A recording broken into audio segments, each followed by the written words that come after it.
నిఖిల్ విషయంలో కావ్య ప్రవర్తించిన ఒక పిచ్చి పనిపై ప్రస్తుతం సోషల్ మీడియాలో వీడియో వైరల్ అవుతుంది. నిఖిల్ మాల్యాకర్ ఇప్పటికే విజయాన్ని సొంతం చేసుకొని ఇంటికి కూడా చేరుకున్నారు. బిగ్ బాస్ సీజన్ 8 టైటిల్ ని గెలుచుకొని ప్రస్తుతం ఇంటర్వ్యూస్ లో బిజీగా ఉన్నారని చెప్పాలి. అయితే ఎలా అయినా టైటిల్ ని గెలుచుకొని రావాలి అంటూ తల్లి ఎంతగానో సపోర్ట్ చేసింది నిఖిల్ కు. నిఖిల్ కూడా హౌస్ లో అలానే ఆట ఆడుతూ గెలవాలనే కసితోనే ఉన్నారు.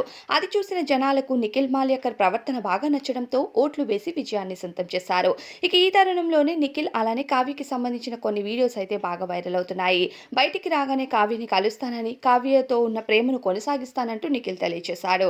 ఇక తను చేసిన తప్పు ఏంటి, తనకున్న అగ్రెషన్ కానీ ఇవన్నీ తగ్గించుకుంటానంటూ తెలియజేసిన నిఖిల్కి సంబంధించిన ఒక వీడియో అయితే ప్రస్తుతం వైరల్ అవుతుంది. నిఖిల్కి తలపైన గుడ్డు కొట్టిన కావ్య వీడియో చూస్తున్న నెటిజన్లు మేబీ అందుకే విడిపోయారేమో అనే చాలా వరకు అయితే కాంట్రవర్సీ రన్ అవుతుందని చెప్పాలి వీళ్ళిద్దరి పైన. కానీ ఇప్పటికీ కూడా కావ్య నిఖిల్ కలవాలని ఎదురు చూసే వాళ్ళు చాలా మందే ఉన్నారు. అలా ఎదురు చూసే వాళ్ళలో మీరు కూడా ఒక మెంబర్ అయితే ఖచ్చితంగా కామెంట్ అయితే చేయండి.